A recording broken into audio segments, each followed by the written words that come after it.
You should. I love hats. Yeah, I like it. Oh.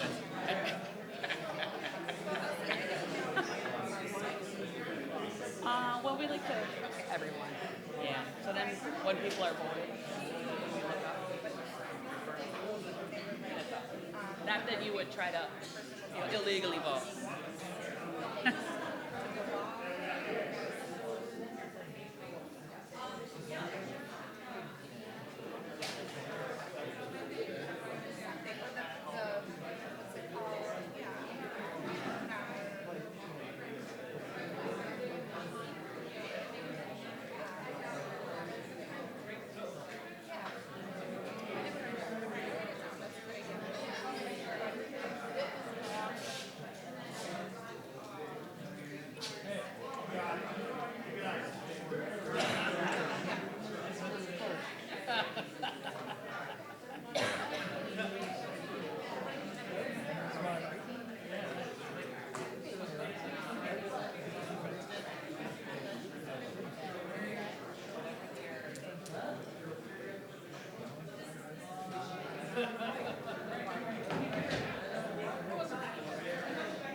Now we're good.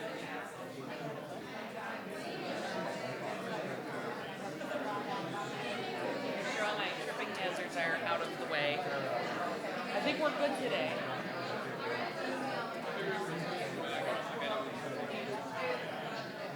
No?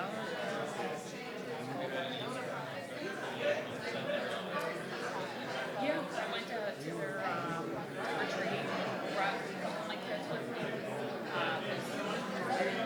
Jason Berry called me the day before. And it's like, all right, cool. I'll be there, but I'll bring the kids. I'm like, okay. Yeah, yeah, real good. And then I saw student trip to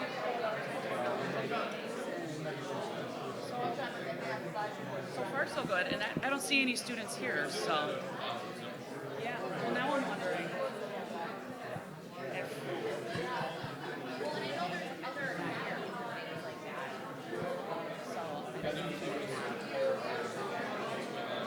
right, because we updated the names on the invites, so I'm pretty sure. I don't know.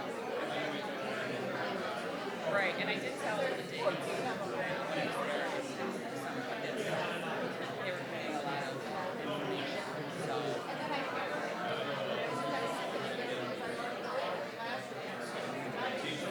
Yeah.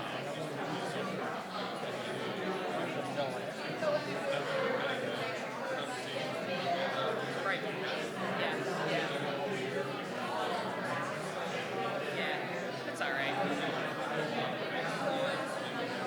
Yeah, he was talking about the ball for Bucks, the homecoming game, and all that kind of stuff. So he's focusing on it. Oh yeah, which is great. It's all good stuff. It's all good. Right. We're about to the atmosphere. Like,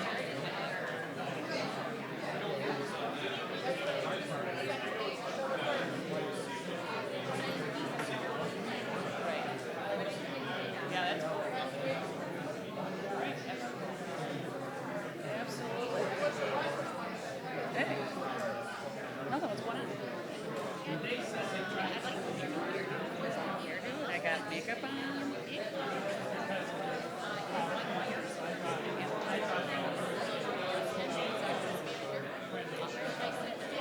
If you want to talk, I gotta sit by a mic. If you don't want to talk, you can. Anywhere you want. Anyone you want. Yep. All right, so we're just gonna wrap up signing in, and then we're gonna get the party started.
and 20 pairs of socks.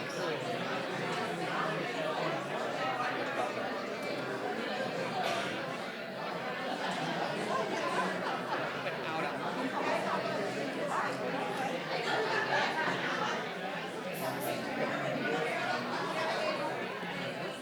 Yep. I made him do a chest and red customer street. I'm totally being a jerk about it. Like, come up with this game, like, you are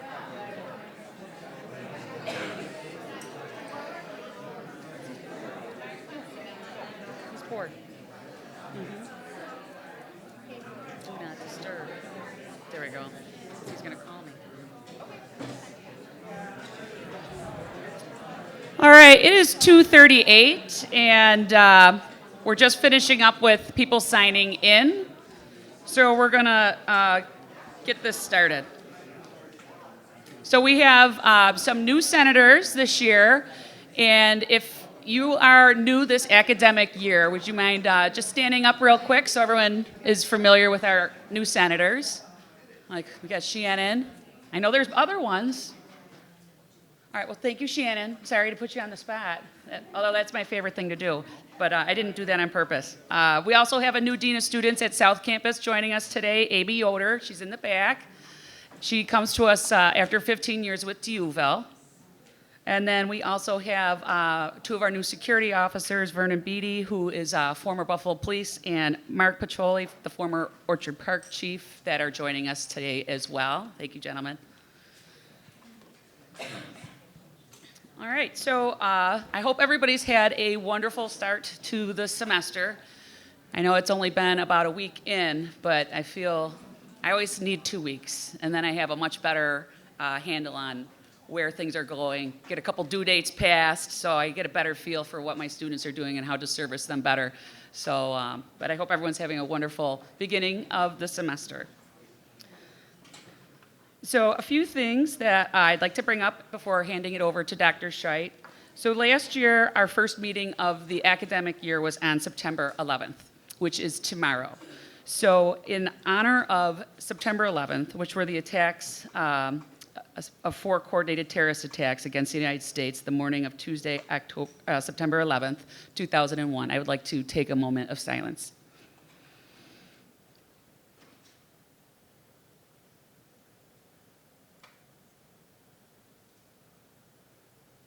Thank you. I know there's probably not going to be a large group together tomorrow to do something in honor of that day, so I thought we would do it a day early.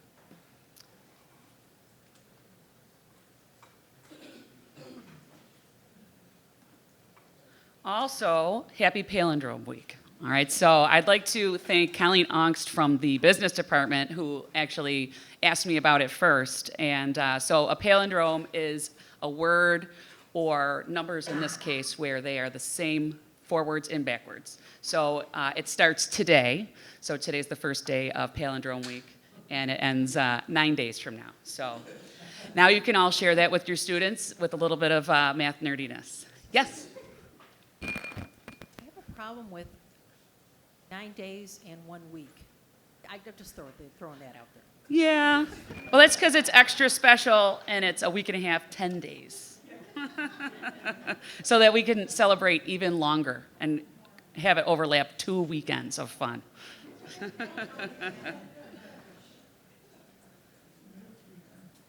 All right, so just a few housekeeping items that lots of people have already noticed about the agenda, so I've been fixing it all day, about 4 times. Dr. Nora Clark is no longer a member of the executive team. We're working with Dr. Hakoy to appoint a new person to that, so we'll have that for you in October. And then let's see, Pat Ryan is no longer the Applied Learning Committee chair. Nathan Wallace got a new position within the college, so he'll be taking over that and giving us reports for that, and those will be posted on the College Senate site as I receive them. And then it's not on there, but Sabrina Kane will be now giving our Middle States reports when needed, taking over for Deb. So thank you. And I'm going to put her on there in about a few minutes because I've just found that out, or I was just reminded. So thank you, Sabrina. Okay, so with that, I'm going to welcome Dr. Scheid up to welcome the Senate for the year.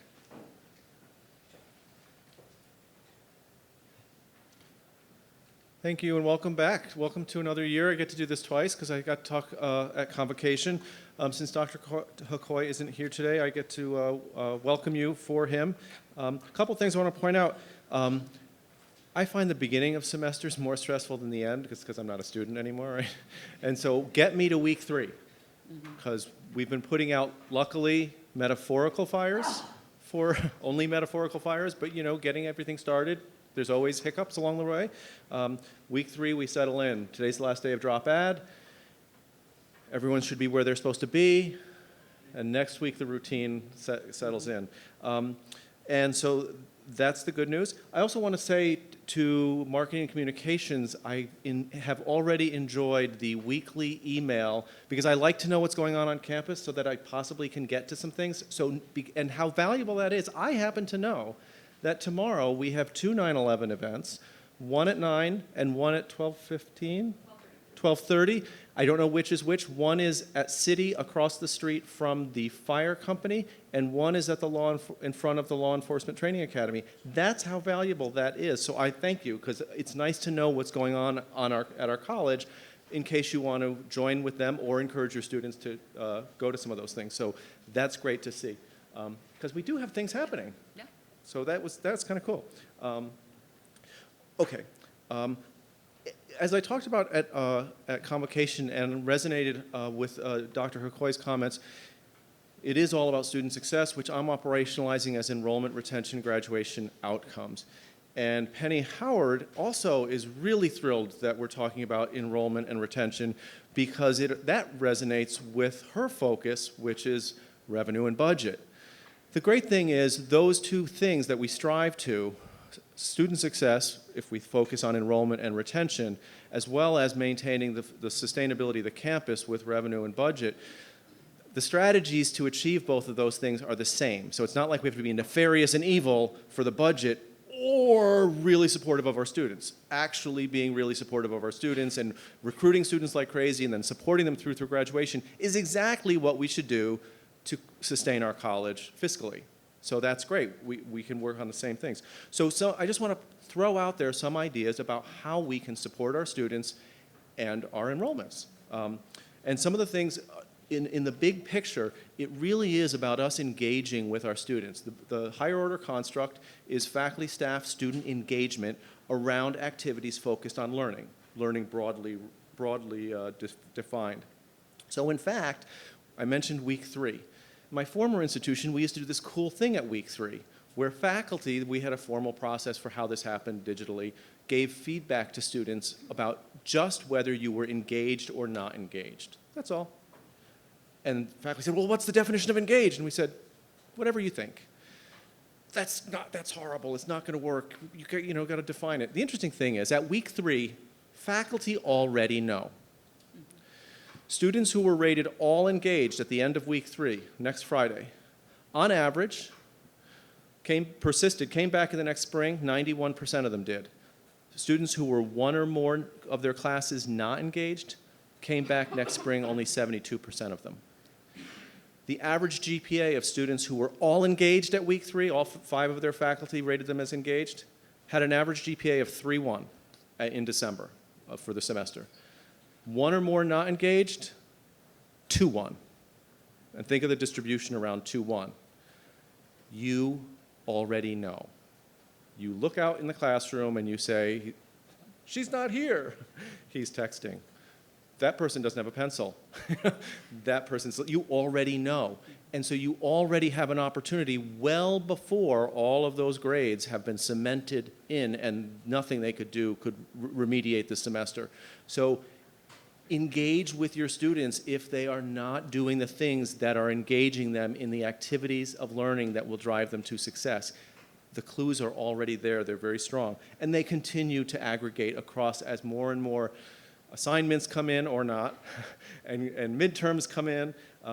And the idea of intrusive advisement and raising those starfish flags and then intervening to support the students who are willing to remediate their performance, it is we are very aware of which students are going off the rails. So the opportunity is there, and some of them are capable of remediating their work. Some of them have other reasons that it's not going to work.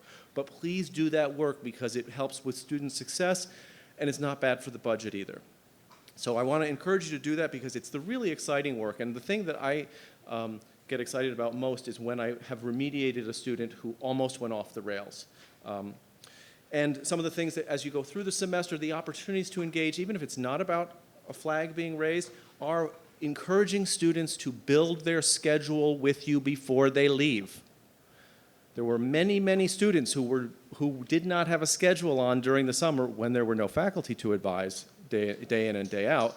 But also, if you leave in May with nothing written down, it's easy to go, ooh, I missed, I'll come back in January, maybe. It's easy to drift. Very important for students to have it buckled down.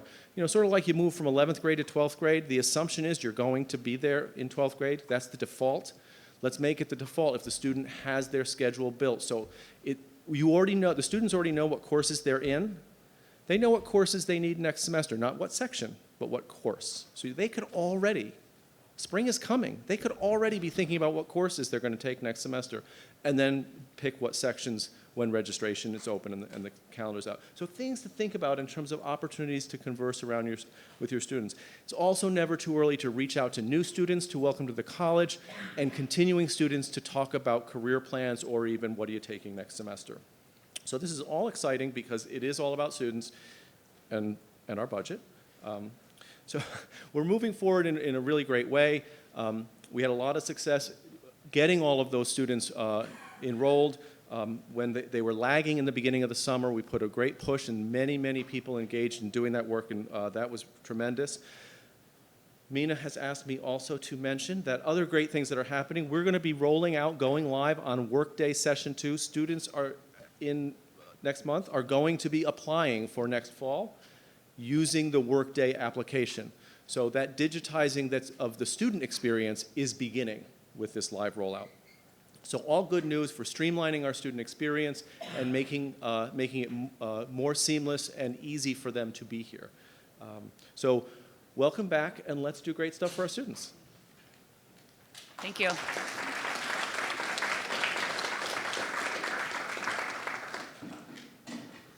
Okay, one other bit of news that I forgot in my beginning report. Tracy Cleveland emailed me earlier this week to remind me that it's time for Chancellor's Awards. So I have some documents posted on the Senate site, and we are in need of individuals to be on this committee. We've been trying a couple years now to get this taken over by faculty and be faculty-led, and it really hasn't gotten that far yet. So if you are interested, whether you are in this room currently or if you are watching the stream, if you're interested in being on the Chancellor's Award Committee, please email me and let me know. The Chancellor's Award for adjunct faculty is due Tuesday, November 12th. Shared governance is also due Tuesday, November 12th. And then for faculty service, librarianship, professional service, scholarship, and creative activities and teaching, that is due February 18th, 2020. So all exciting things celebrating the things that we do at SUNY Erie. Okay, so we're going to move on to old business. If you'll recall, we made a task force for flexible teaching modalities last May. That group was doing work over the summer, and they have a report for us today. Patty Kaiser. Hi, thank you, Colleen. Sure. And thank you, Provost, for working with us this summer. We met twice as a group over the summer, and we all did a lot of individual research.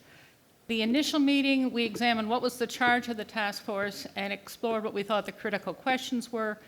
And as you just heard, enrollment and completion rates, student success is the critical issue. And the question was, how might we recruit, support, and graduate more non-traditional learners? What were the barriers faced by adult learners? What might technological solutions be? Where might we find those solutions? What are other community colleges doing? And what is the capacity at SUNY Erie to address these issues, including staffing, technology, and our ability to assess and address community needs?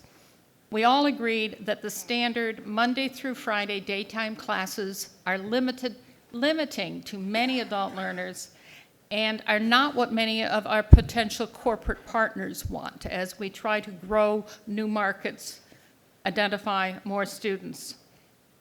Let's scroll down here. So the things that we are still working on, this is an interim report. We are developing a work group with the folks at SUNY Canton who have gone through this. Dr. Scheit is setting us up with the people who've lived through it to really talk about the good, the bad, and the ugly. Where did they get stuck? What might we do better? What might we do different? A real colleague-to-colleague conversation using the technology so that we can get some hands-on there. But we also need to work with other SUNY Erie constituencies. These include, but probably not limited to, working with our unions. If we're changing teaching modalities, that's right now in our contract. We need to come up with language that serves everybody, the college, the students, and the faculty. We need to work with student services. This will be a different kinds of teaching. How will we advise? How will we work with student services? We need to work with the registrar. We need to work with IT. How are we going to develop this? What is the hardware? How are people going to be trained? We are working with the DL task force. There's been significant overlap between the Flex task force and the DL task force, and even the AIM task force. So we've got the same people in the same room talking about it, working, trying to see where the issues are. We need to work on targeting programs and faculty for whom this will be a good step, particularly the flex modality that they used at Canton. We need to identify community corporate partners. This may be an ideal program to try out with some of our corporate partners who like flexibility but not too much flexibility. We need to deal with current and potential students and see what the community has and what the community wants. And we are aware that we have a very tight time frame. We all know that our schedules will be due sooner than we want to think about it. If we're going to offer something in a new modality next fall, we need to find the ducks, line them up, get the paperwork together so that we can put it out in the catalog, or at least start working on it probably by February of 2020. And we want to explore and expand other options. There may be programs for whom distance learning is a no game. They can't do it. So what other programs can we provide? How can we do more flexibility? As Dr. Scheit likes to say, it's about the flex, it's not the technology. Can we create paths through our night school program where a student will know, I can do everything either online or the things that I need to do face-to-face, I can take them at night school and have that guaranteed that a 2-year program can be completed in 2 years with that path identified. Our certificate programs are even shorter, so can you finish the program in 12 months by combining some creative, innovative, flexible programming? And we need to identify which of our current programs might be the high need for these adult learners, either through our corporate partners, our community partners. What do adults really want to take? And we need to creatively expand our current hybrid and online courses to include more interactive technologies. This serves a couple of things. It gets the faculty and the students starting to use new technologies. It may start bridging this pathway to other ways of teaching, the flexible modalities, and it lets us try things out in a non-threatening way that we're already doing. Creating some teams of faculty who are doing some of these innovative things with faculty who want to learn them is just good community development and professional development. Any questions?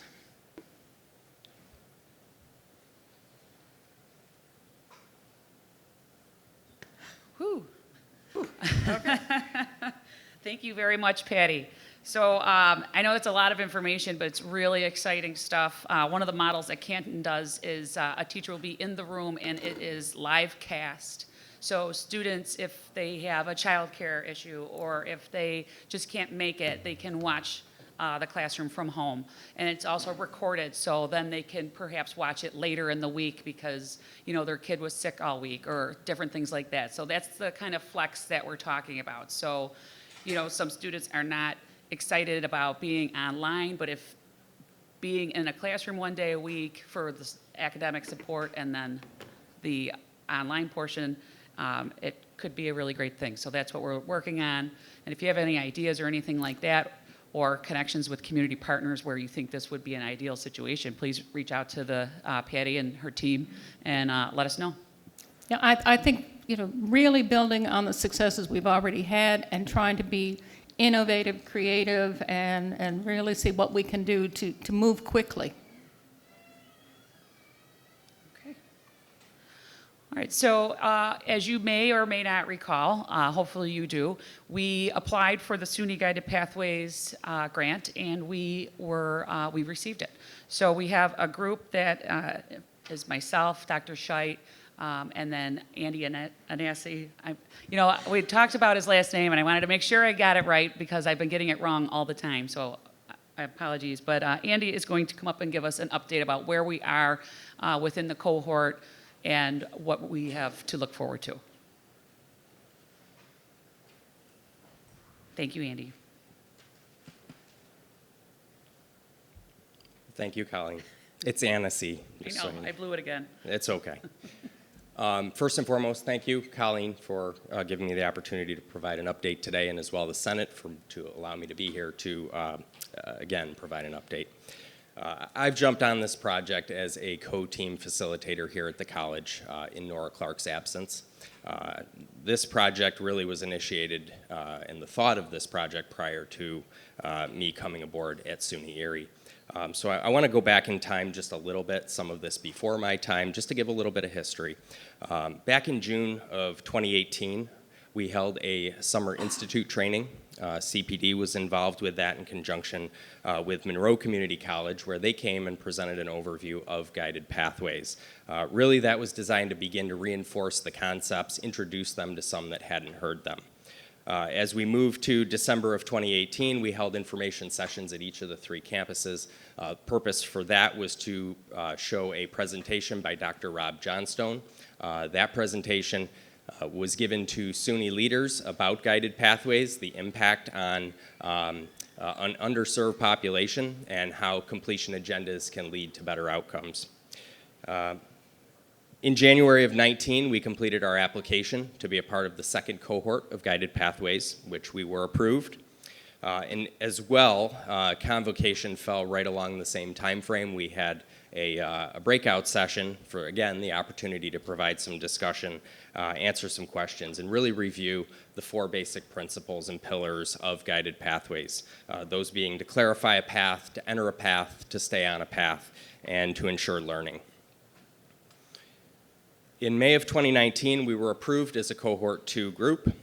The college provided a scale of adoption assessment where we were to look at what is it we do, what is it we don't do, and what are we in the progress of doing, with the intent of giving some thought as to how we're going to begin moving forward. More recently, in mid-August, we provided KPI data for the purpose of showing our starting point. How are our students pacing through their first year? We looked at things like our credits earned percentage, success rate in college English and math, and fall to next term retention. So that leads us to today, and where do we go from here? The college is about to begin a series of 5 institutes. Those institutes are centered around a different topic through the course of the next 2 years. The first institute is coming up in October, and it focuses around benchmarking and transformational change. The second is Career and Transfer Pathways, which is slated to be held in April of 2020. The third is Onboarding and Support. That'll be October of 2020. The fourth is Holistic Support, ensuring students are learning. That is April of 21. And it'll all be wrapped up with a Capstone Institute in October of 21. The composition, part of the team for each of those institutes will remain the same. There are a few individuals that are required at all. But then as we move through those institutes, there are additional individuals, depending on their role at the college, to be a part of the team, provide insight. Now, really, what can the college expect as we move forward? That's probably the most important and big question. Each team will be responsible for meeting prior to each institute with the intent of completing a set of pre-work. That work is for us to, again, engage in some dialogue, get an understanding of where we are, where we need to be, and where we want to be. The team will then attend the institute, and upon completing the institute, we'll be coming back to each of the 3 campuses to provide an open forum to the college community. That meeting is really going to be intended for us to provide feedback to the college as to what we heard, what we learned, as well as answer questions and gain some insight on what the college's thoughts are on what it is we have experienced. That process will repeat as we move through the next 2 years of the project. And I guess most importantly to all of this is that this is, it's a transformational change for the college. There's a lot of opportunity here. It's a new way of fundamentally serving students. It's a new way of having students identify where they want to go, what they're planning to do, providing them the resources to get there, and to some extent limiting choice that to a new student in college can be tremendously overwhelming. So statistics are showing there is positive gains in results on persistence, retention, and graduation through a guided pathways approach. So I would encourage everyone as we move forward, please keep your eyes and ears open for those open forums. That's an opportunity to continue to learn about this process because it is impactful, it can make a difference, and it really is a whole college community effort. Any questions? All right. All right, thank you. Thank you, Andy. So the first institute is the first weekend in October, so you can expect an email, a blast, or an announcement sometime after that where we'll be scheduling those forums at each of the 3 campuses so that we can gather information from you, but also give you the information that we learn at the institutes.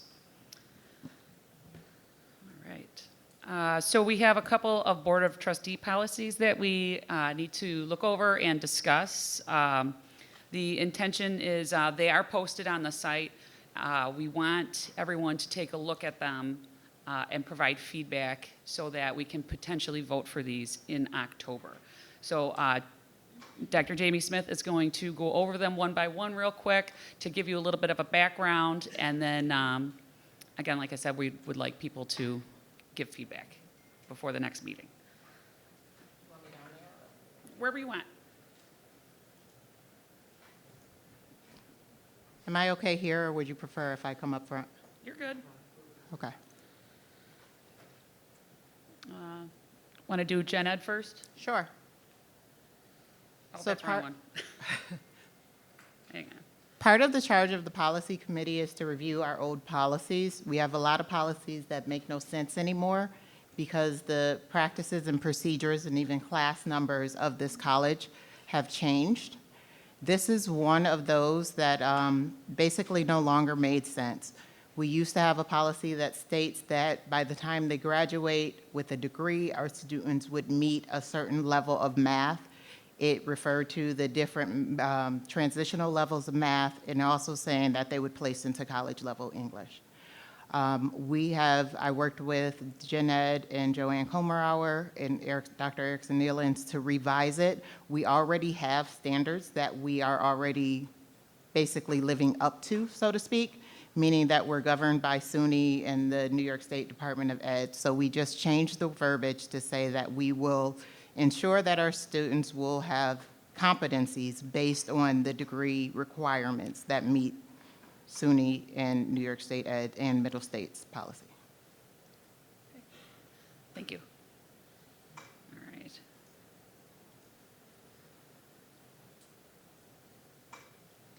We have academic standards for transitional coursework. Again, this was another policy that mentioned some classes specifically by course number, and it referred to courses that we no longer had. As a general rule, SUNY requires students to begin their transitional or developmental coursework as soon as they get here and to finish it within their first 60 credit hours. We just wanted to clarify the language, take the numbers out, making it more evergreen, just basically saying that the transitional coursework would be attempted within their first 30 credit hours, and anytime they did not pass the transitional class, that they would immediately try again. We had a lot of students, or we've seen a lot of students who can't graduate because they can't pass the college level coursework, and they get sort of stuck in this rut of transitional. And that's something they're doing at the end of their degree program instead of in the beginning of the degree program. Does anyone have any questions on that one? Joanne?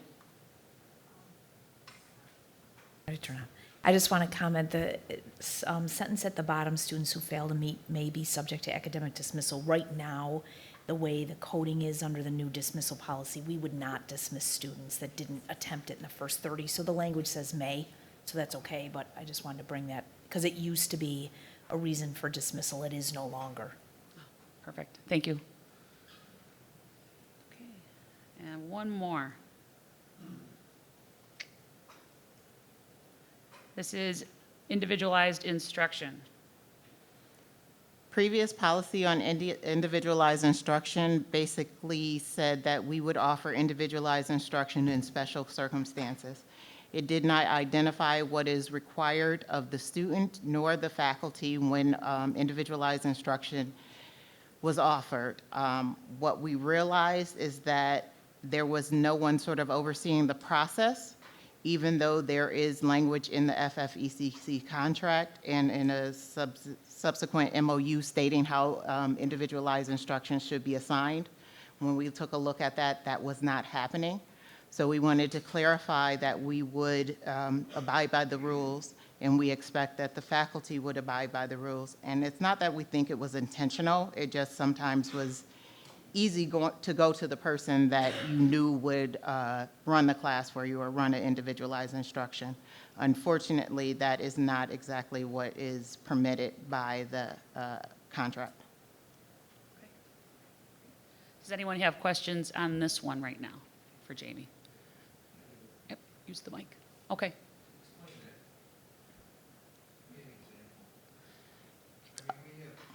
You need the mic. You need the mic. Thanks, Cooper. We have policies in place that I'm not sure follow that template. So basically, what could happen with the lack of oversight before, I could know you personally, Greg, and say, well, I know Greg will do this for my student, so I would come directly to you and say, could you run this individualized instruction because they needed to graduate? It is not being offered through the department. In some cases, the department chair was not aware that these individualized instructions were going on. And in some cases, one person was getting multiple individualized instruction and they were not being offered throughout the department. Okay, so in that form, I think I saw the form. You have to be recognized by the chair, Greg. Raise your I'm hand. sorry. Yes, Greg. I saw that form, that it has like, is there 6 different reasons why you could take the individualized instruction? There's lots more than 6 different reasons why you could. We felt that they would fall in those 6 categories. But basically, a faculty member suggesting an individualized instruction would be able to work with the dean to verify that that is the most efficient way for a student to complete or progress in their coursework. Okay, thanks. Thank you. Any other questions for Jamie on this policy or the other 2? Sabrina? I think this is probably just an oversight of the way that it's worded, but students have to take the honors capstone, and that's usually done through individualized instruction. Technically speaking, that does not progress towards the completion of any particular major. And I don't think we want to exclude that if this is going to be a policy. I do agree. I also think there's certain situations, for example, I had a student that was interested in becoming a translator. So they don't necessarily need Spanish 3 and 4, but for their degree and what they want to do next. So I think we worded it the student's major, and also something about progress, academic progress. I'm trying, where is it, the second one? The student will be deemed to be making good academic progress by the dean of the student's major. So that's where we saw that that discussion could meet into that. Derek? I have a concern regarding the math requirement, which is not to say that I have a problem with it. It's, right now, when I get students who are math adverse, and we get a lot of students who are math adverse, the way they could take 006, they could take 140, they could take, I think, 116, if I remember correctly. And it sounds like they won't be able to do 006 or 140. They have to complete 006 first before they could get into 140. So That would be at the discretion of the math department. This wouldn't touch on that. So because that way 006 would become a barrier. We're getting great success at pushing students into 140, and then they get their remedial math while they get their statistics they're done. in the And they come out, statistics. boop, and they got their math done, and they have more confidence. So I don't want to preclude that through this. That's my primary concern, that if they can get their dose of math in 140 and complete and succeed that would be great, because the more remedial courses I put in front of them, the more likely they're going to get discouraged. And Oh, okay, so you're talking about the transitional coursework. I believe, and Joanne can chime in on this, 140 is considered fulfilling whatever remedial qualifications, as well as filling the basic math requirement for the SUNY GER. So 140, it checks all the boxes. They do not have to complete 006 before 140. Joanne? None of these policies change that decision. It's considered transitional coursework. And the gen ed policy actually specifically named 006, and that was no longer accurate because 140 can take the place of it, which is one of the reasons we changed that one. So what you're saying will stay in place, both of these. And the English ALP also, program also takes care of that. So with the math, they get their developmental and their college credit math. The English ALP, they get the developmental English as well as the college level English. So that's always a good thing to push students towards those two courses that are in the developmental tracks. Other questions on these policies? Fabio? Do Have a motion? I have a second?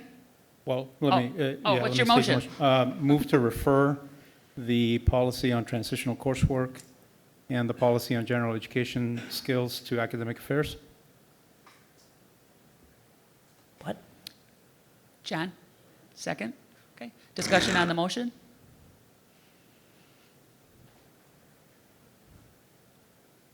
Fabio? Just a quick summary. It looks like these are both very much in the academic standards area. I'm sorry, did I say academic affairs? Yes. Sorry, apologies. Academic standards.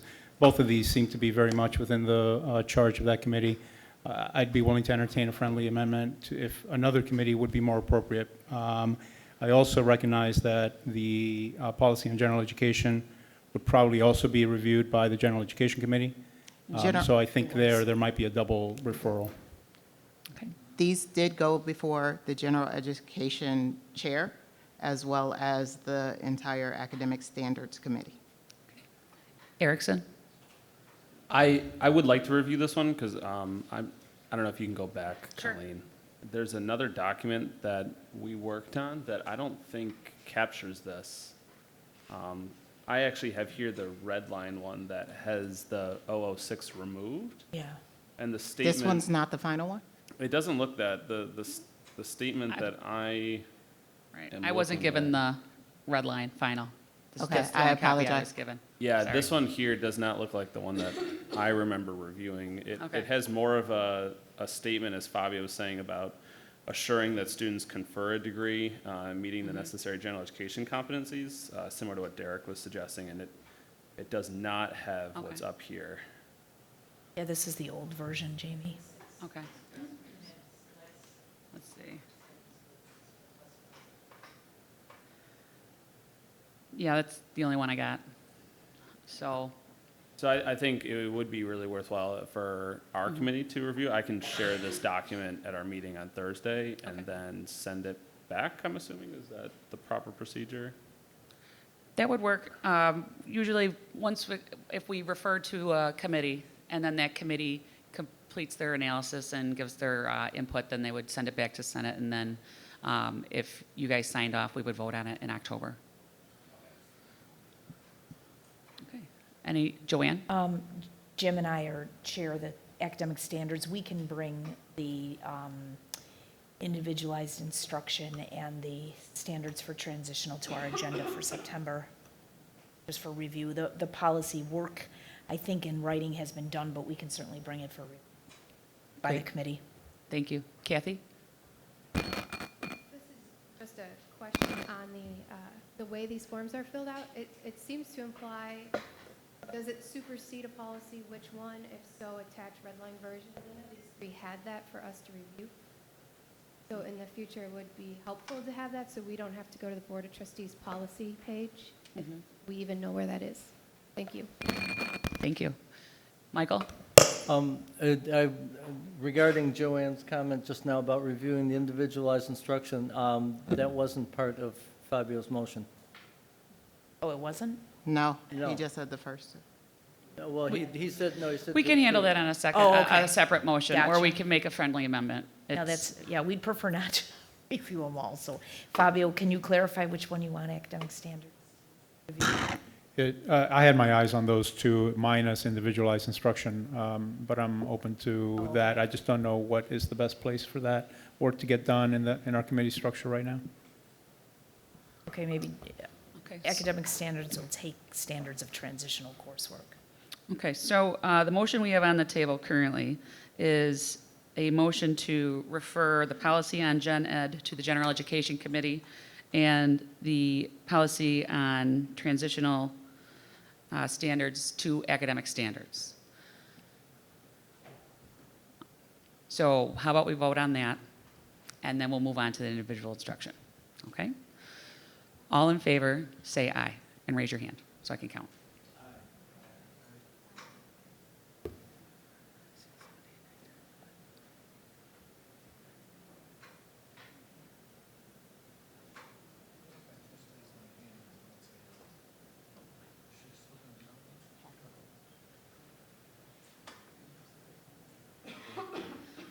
Those against?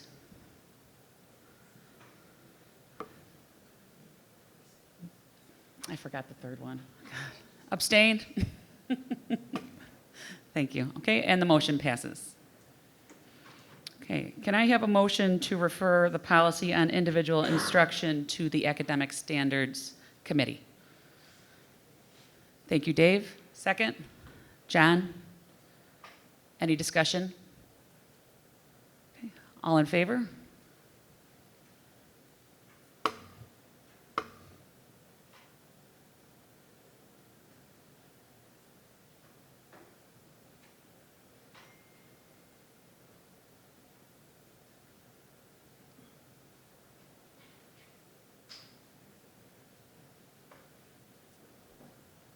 Those against? Abstentions? Okay, and the motion passes. All right, so those groups will review these policies, and they have meetings coming up in September, so we'll have them back in time for the next College Senate meeting. And thank you, Kathy, for the suggestion to make sure that when we are given the policies for presentation, to make sure that we have both versions so that we can compare on the floor. Okay. Next up, we have a resolution for the student complaint process. Let me just pull that up. And Bill Nichols is going to talk about that. Hi. Hi. Many of you know me, some of you don't. My name is Bill Nichols. I'm a full-time faculty member in biotechnological science. And I'm here today to present to the Senate a resolution that the faculty caucus of the Senate produced, as already stated, related to the student complaint process. This resolution came about due to the changes happening at SUNY Erie in regards to the student complaint process. There's been discussions about new student complaint tracking software at the college, as well as new process for adjudicating grade disputes.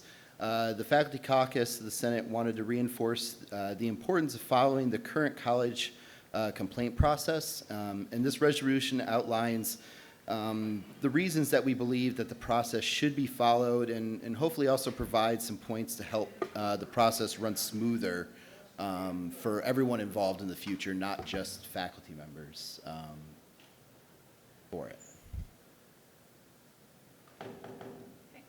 And if somebody was going to talk outside, I should have put my teacher voice on. I know, right? Okay, so this is the resolution in front of us. Can I have a motion? Derek, a second? Kathy? Okay, so discussion on the resolution. Does anyone have questions on the resolution? Oh, let me scroll up a little bit more for everyone. Okay, and I'll just read the final resolved so that you're aware of what the conclusion is. So resolved that the College Senate endorses the informal complaint process for student complaints as quoted above, and endorses the requirement that the informal complaint process be followed before a formal complaint can be filed by the student. And be it further resolved that whenever a formal student grade complaint goes to the adjudication board, evidence that the college's complaint process has been followed must be presented to the board. And be it further resolved that the College Senate supports following this procedure in every instance as long as the college catalog states that it is the college's student complaint process. And be it further resolved that any changes to this complaint process must be approved by an appropriate shared governance process, which includes a vote by the College Senate.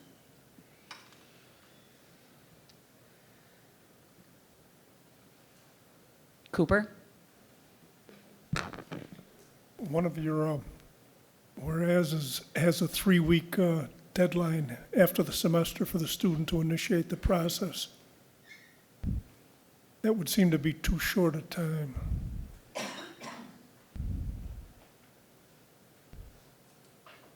looking for it.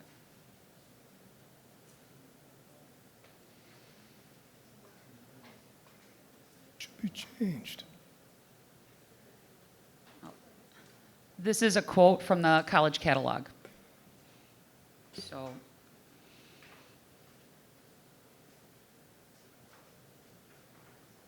other questions or observations? Okay, so since there's no further discussion, we will vote. All those in favor?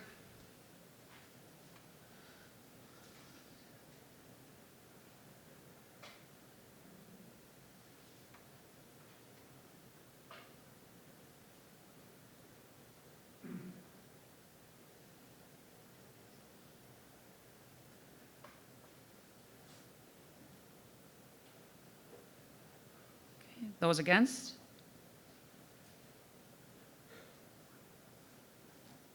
Abstentions? Okay. And the motion passes.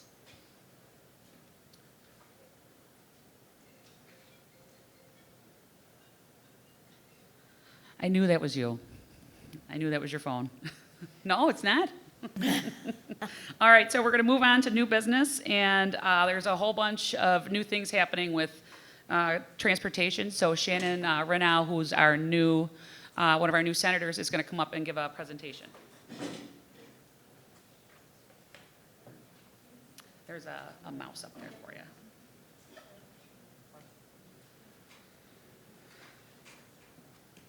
Hello, my name is Shannon Reno from Student Transportation, and I'm also apparently the only new senator for this academic year. But thank you for allowing me to speak with you today. We do have a lot of new and exciting initiatives that we're working on, and we also have some changes. So we just wanted to make everybody aware of some of the things that we're working on. As you all know, lack of transportation is a huge barrier for our students. And it's also important that we constantly evaluate our services and evolve to meet the ever-changing needs of our student body. SUNY Erie has a very comprehensive transportation program, which I'm going to show on the next slide here. So the college does offer a very comprehensive program that includes unlimited shuttle access between our campuses, also at our dorms. All of our students receive an unlimited Metro and Rail bus pass. We have parking services, and all of this is funded directly through the transportation fee. This allows us for affordable and equitable transportation for all of our students.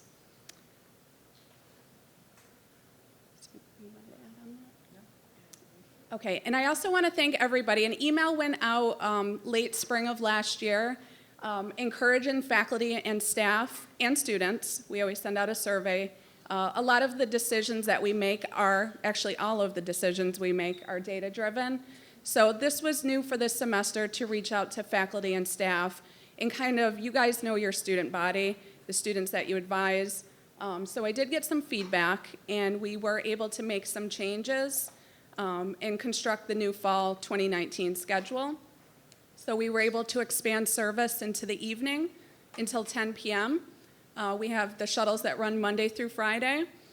We were also for fall able to add Saturday shuttle, which is very exciting, especially for our athletic teams and some of the classes that we offer on Saturdays that allow students some greater access for getting to your classes. I'm also available. The shuttle schedule, for those of you who don't use public transportation or the shuttle, it can be a little bit confusing to read. My staff and I are available anytime if you'd like to contact myself or my supervisor, Patrina. We're happy to help you figure out the best route for your students if you're advising them, or they can contact our office directly. I'm more than happy to come up with a schedule and a route that best suits their needs. Oh, yep, and so we do have our student transportation webpage, which I should also mention. We have a lot of advanced technologies available. So we have GPS shuttle trackers in each of our shuttles. So the students, when they're waiting for the shuttle, if there's inclement weather, they can actually track through their phone too exactly where the shuttle is. We also have an alert system in place if they want to opt into the Rave Alert system, where they can receive text messages to their phone letting them know that the shuttle is running a little bit late, which is a great new technology that we implemented over the last year. And the shuttle schedules are also available online and posted around campus. We do have, I wanted to mention that our department also does arrange charter service, which is a great resource for faculty and for student affairs professionals, because we also have arranged for like Men of Merit, Say Yes, different field trips. So if you are interested in taking your class off campus, off site, we do provide transportation. If you wanted to contact me through email, let me know what you're thinking, the times, the date. We can arrange charter service for your event or field trip that's off campus. We're always trying to look at innovative ways to provide a better service for our students. We do have limited funding available, so let us know if that's something you're interested in. If not, I can certainly arrange it if it's going to be funded through your department. But we do have limited funding to help with that. Okay, a lot of you are not familiar with what the University Metro Pass program is. A lot of you might know it as the Cram Pass program. This provides all of our students with an unlimited Metro and bus and rail access pass so they can get to class, work, internships. It's available for usage 24/7. So a lot of your students are getting to class using the Cram Pass program. What else did I want to say about that? It's also valid on paratransit for students who need different accommodations. It's an application process through the NFTA, but it's also valid at no additional cost to our students.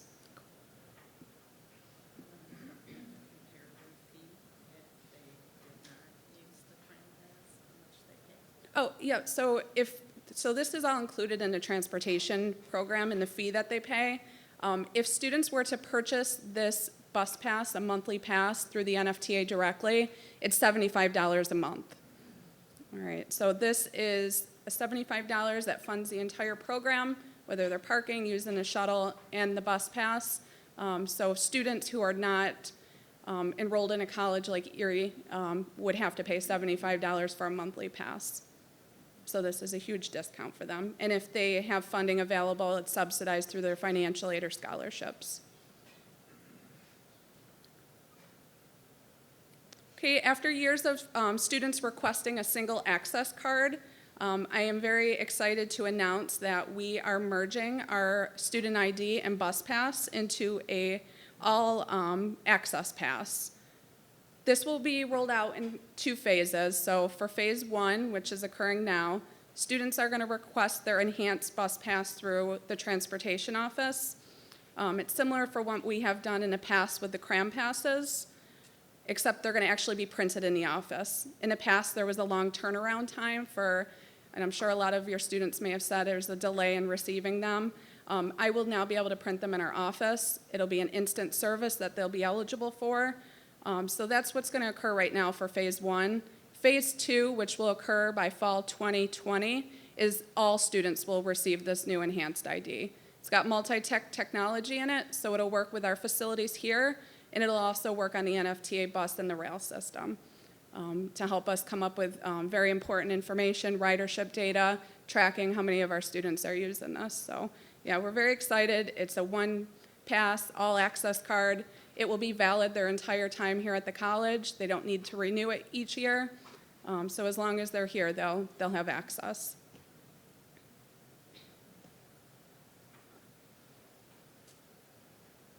Okay, so our students have, they expect to receive service that is delivered quick, convenient, and efficient. I'm very excited that we have implemented and moved forward with the new parking management system. Students no longer have to come in person with a long list of documents like their original vehicle registration, their ID, their parents, everything else. This is a new self-serve system, so they can actually go online and add all their vehicle information. They can add up to multiple vehicles. They'll be issued a hang tag. So once they complete this process online, then they just come to security, pick up their hang tag, and they're good to go for the academic year. It'll reduce the lines that have been at the college safety office, and students love that they can go on and add different things, request replacements, without having to always come on campus.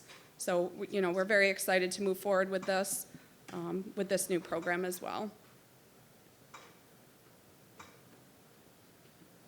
Okay, and to offer accessibility at our city campus, we do have very limited parking, which is why the program was developed for transportation, is to offer other options besides parking, like the public transportation pass. So we did contract with a vendor in the city of Buffalo. So we have a new student lot at 175 Swan Street. We do have maps posted online. I just wanted to make you all aware, in case you have students and you're referring them to One Seneca Tower. We have a new lot, and it's very close to campus, so we've been getting a lot of feedback, positive from our students. Okay, and then some of the innovative projects that are coming soon that we're really excited. A lot of University at Buffalo, Buffalo State are working on different projects and trying to be innovative with the transportation services we offer. So we recently partnered with Go Buffalo Niagara to offer a ride share portal. So it would match commuter students. We also partnered with them for a guaranteed ride home program, which will provide incentives for students who are carpooling. And then also Erie Community College was one of the Erie County entities that receive funding to get electric vehicle chargers. So we have received them, and they will be getting installed at each of our campuses. So that's very exciting. We're looking forward to that. Students have responded positively in our survey that they are purchasing electric vehicles in the coming years. So, and it was at no cost to the college, so that's even better. Okay, and then for those of you who want to get involved, this is more directed towards students, but we are facilitating a bike affinity group for some of our bike enthusiasts. So we have that we're launching. And then we also are looking for members for our Transportation Advisory Committee. So if that's something that you're interested in, the Student Transportation Advisory Committee kind of serves as a platform for addressing concerns, making recommendations. So if you're interested, we're looking for faculty members to join and provide feedback. Awesome. Thank you. Does anyone have any questions for Shannon? All right, I'm going to keep you up here for a second. Hang on a minute. So I looked up the parking while she was, it's really cool on the site.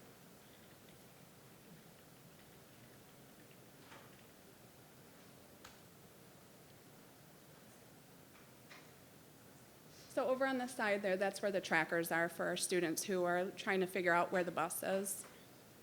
Yeah, So there it is. It's on Abbott Road. which is where it should be, I'm hoping, I'm assuming.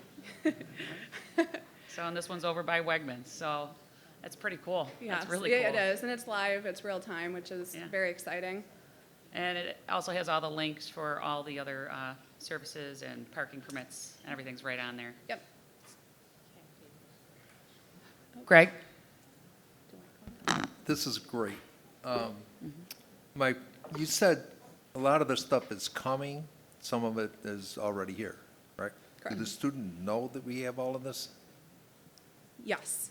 Yes, we And- do communicate with the students, letting them know. Some of them are to come, so we are announcing them once they're available, like the rideshare portal.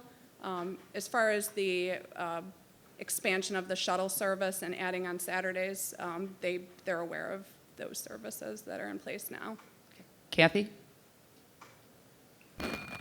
Gotta wait your turn. Yeah. Not you, Greg, wait your turn. This, I didn't know you were coming until I looked earlier, but I had some concerns regarding some students who are experiencing some difficulties, and I recognize the amount of work that goes into this, and this is vital infrastructure for the college and for student success. But this semester, I've had at least 3 students have difficulty getting between our campuses on the shuttle system at times that are necessary for their class and or their work engagements after their courses wrap up. And it appears also that the Abbott 14C, which we do not control, it has changed the way that it runs its stops, which may have affected the students' ability. Perhaps in years past, they've been able to take 14C, and we were relying on that when we made our schedule. I'm not quite sure. But in fall of 18, Blackline had 14 routes. Spring of 19, it had 46. Fall of 19, it now has 39, and by routes, I mean stops. The Red Line in fall of 18 had 31. In spring of 19, it had 32, and in fall of 19, it has 23. There's at least 3 students that I advised at South Campus that were hoping to get to North for courses were unable to do so using our shuttle system. And I have now 1 architecture student who may be required to stop out because she needs to get to city for her job. And we are working with our mentor and our office to help her find her transportation. The other options that we're working on in that case are getting her a job closer to South Campus. But I'm just curious if there's any opportunity to increase the stops between South and North or make them a little bit closer, because our students are not just going between city and our 2 campuses. They're using it for all 3. Thank you. Thank you for the question, and you did a lot of research with all the different stops over the semesters. I am available to provide customized transportation options for our students. I do get calls all the time. Actually, that's one of the reasons why I wanted to address College Senate today, because I have gotten a lot of feedback and questions about transportation, especially the shuttle service. If they contact me, or if you do, to give me specific information like where the student resides, what time their classes are, where they need to go, I'm happy to help you work with the students to figure out an option. You did mention about a change in the 14C. So we do not control the NFTA bus system, but that route I know for sure is there was a redundancy of transportation on the 14 and the 16. So the 16 actually goes between city campus and south very frequently. I think it's roughly every half hour. So while some of the students are coming from north to south, which is a little bit of a longer commute and there's not as much NFTA access, there might be options for them to take the shuttle in and then take the city bus to where they need to go. All right, and I'm willing to assist and provide that information should you need it. And then the reductions and or changes in the shuttle schedule also is due to the fact that we've expanded services by including our residence halls. And so that's something that we also have to accommodate the individuals that stay at Canisius College as well as Collegiate Village. And then if we move with the partnership expanding to Buffalo State, we would have to incorporate that into the shuttle stops as well. So that is part of the decision process or making process that goes into how the schedule is changed on a semester basis. Bill? You said that the students know, but how are you relating that information to them? Because during open registration, I helped a student, and they had no idea, it was a new student, no idea about the transportation services here. So how are we sure they're really getting that information? Okay, so we have a number of different modalities in which we communicate with students at the time that they are in prospect applicant and an actual student, and then after the point of registration. So our communication plan communicates to students in all of those enrollment funnels, including also START orientation, as well as our website. We also do email blasts, we do palm cards, flyers, robocalls or automatic calls to students, and we have yet to do texting, but that's next for us, and so that's how we communicate. We also present to classes and to departments as well. So we have a full comprehensive communication plan, and we incorporate all of those different types of populations of students to inform them. And that's also part of the reason why they're here today, because when they reached out, we saw all the new things and the website and everything, and we felt that it was important enough, even though it's not an academic matter, to make sure that we share with the body, and then also further share when I send out the monthly email later in the week, because it's such great information that we all need to know for our students' sake. And one final piece of communication, at the time that we resolve or settle our contracts, for instance, with our city campus parking vendors, once we go through a selection process or an RFP process, for selection of our vendors, we do get that information out as soon as possible on the website, and we do or print campus maps, and we send out a number of hard copy documents that marketing helps us to develop and disseminate to students. So that would be the only thing that's a little slow in the process, is sometimes negotiation with the vendor and the county attorney doesn't give us enough opportunity to communicate with students months in advance, but certainly within a month of school starting is what we try to do. Other questions, comments? Greg?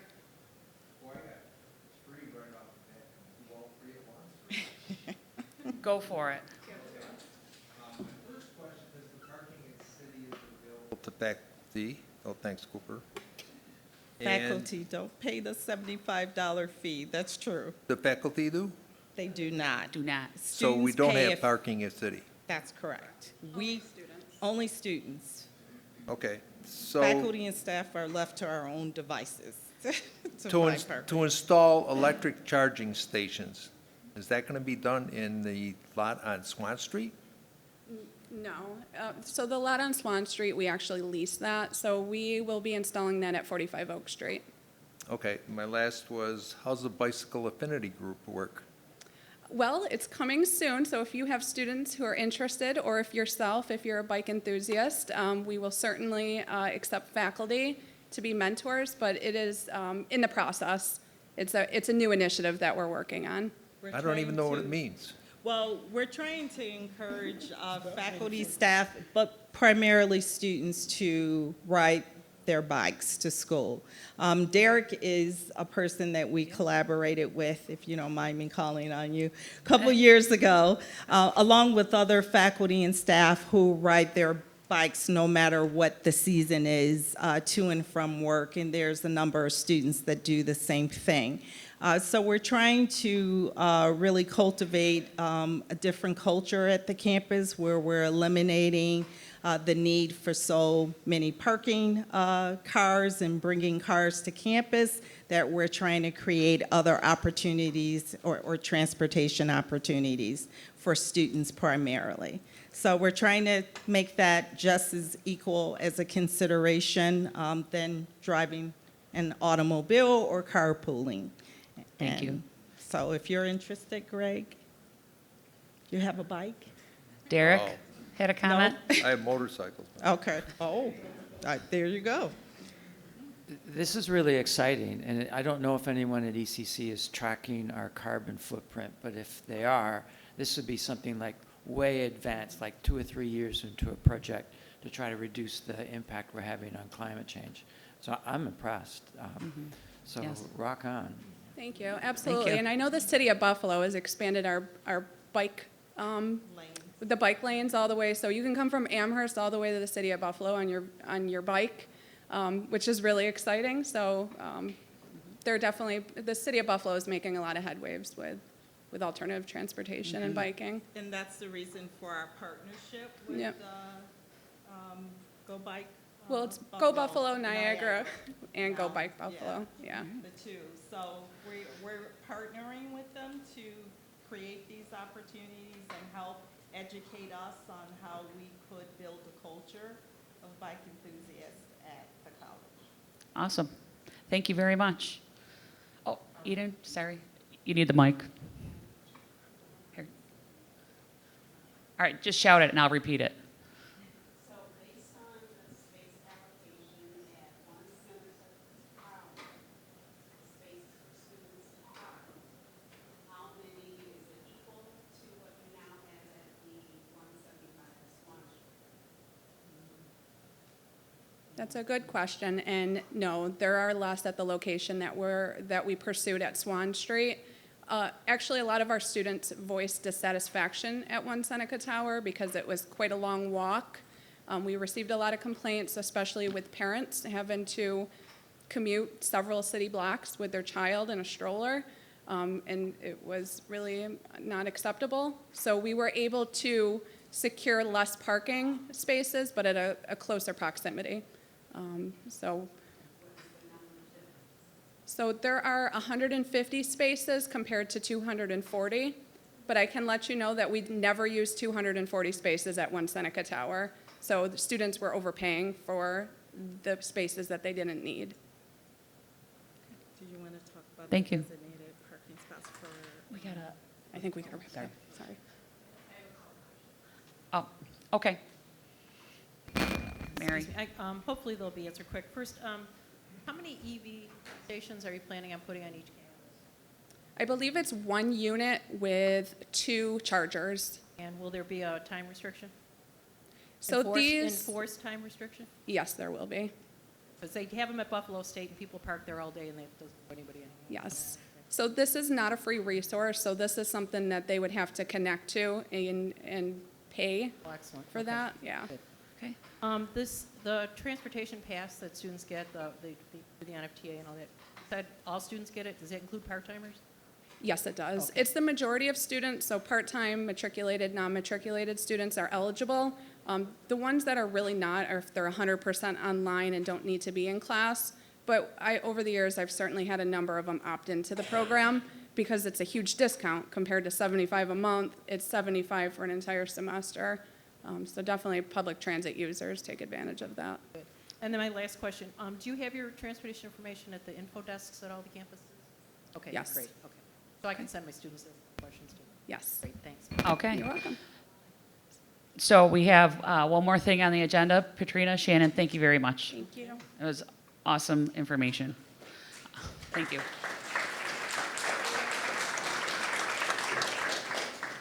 So please also share this website with your students. All right, marketing. Paula Sandy is on deck. Or no, off deck now. You're up. I got your letter up. Hello. For those of you who I haven't seen since May, probably, welcome back. I'm glad to see you. Okay, so a couple quick updates. You know, since Shannon and Katrina cut into a lot of my time, we're going to cut this short because you all know I could stand up here all day and talk. So Colleen was nice enough to bring up the newsletter. So that's one of the things that I want to talk about today, and why we've gone to that format. What this allows us to do this week at SUNY Erie is give you kind of the overview highlights of what's happening on campus, you know, what events are coming up that week, what news there is.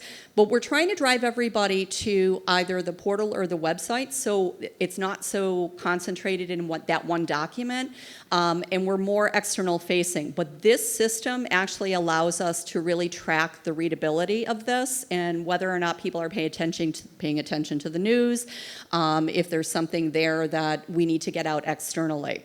So what we're trying to do is actually drive everybody to use the Marcom form whenever they have news. So rather than sending anything through our email accounts, send it in through our forms. There's a reason for this, because what this allows me to do is take a look at that news that's coming in and say, wow, this is a really cool external facing piece. So I'll use Bill Nichols as an example here.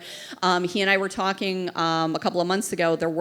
He's working on a paper right now with a student in a publication. So when that goes out, when that news comes into us, not only is it going to come out in the newsletter, but we're actually going to be able to look at that and say, we want to put this out in a press release as well. So now the press release will be on our website. We'll also be using that on our social media feeds. So you're seeing more and more activity with all of these documents coming into us in one concentrated area, because now I'm assigning it to each individual person in our office to do follow-up for. So that is a big reason we went to this. We're actually going to go to a student communication piece that is very similar to this, so students will get a regular communication from us at this level as well. And then we're working right now on another piece that is completely external facing, so all of that external news we're going to be putting into a monthly e-newsletter, which will come out to staff, but it'll be something that you can send out to your advisory groups, for instance. If you've got a program advisory group and you've got some cool information that was included in that e-newsletter that goes out, then you can forward that on to them and say, hey, we want you to be aware of what's going on with our program at the college. Really quick update on the website, because this has been a hot button issue for everybody since before I ever walked in the door here. We have been working for the last couple of months with our web design company that we have contracted with externally. They will be on campus later this month, so we are actually moving forward with redesigning the website. Dates will be out probably next week, but right now we're looking at the 24th and 25th of this month. They'll be here for 2 days. We only have a limited number of stakeholder meetings, so we are breaking those stakeholder meetings up into an admissions/enrollment area, the academic programs, and then student services areas. Beyond that, we will be visiting all 3 campuses and doing tours with our students to get students engaged with this process as well. But we'll be working on different phases of this project all through the fall, going into the early part of next year, with an expected launch date right now of February of 2020 for the new website. The timing of that is because we are looking at when the enrollment period for spring semester closes, because we don't want to change websites in the midst of an enrollment cycle. But we're trying to get the new website up and running before we go into heavy fall push with our admissions team. And one other quick update on the catalog. So there are 2 periods of the year where we are in active editing mode for the college catalog. And when we are in off-cycle modes, which we are in right now, we do not make updates to the college catalog without it having gone through a process that comes to us through the provost's office. So if you are an academic program who finds out that now at this point in time you have an error in your catalog or you need something changed on your academic program page, please send that information to your dean the deans send that on to the provost's office, then it comes to marketing. We do not automatically make updates unless we've gotten approval from the provost's office to do so. What that catalog change does trigger, though, is once the catalog changes are made, then we automatically change the website, we automatically change the curriculum flyer. So the catalog is the catalyst for all the changes within the college marketing pieces to be done, but it has to start with the provost's office when we're off cycle. Anybody have questions? Yeah, Greg? How long is this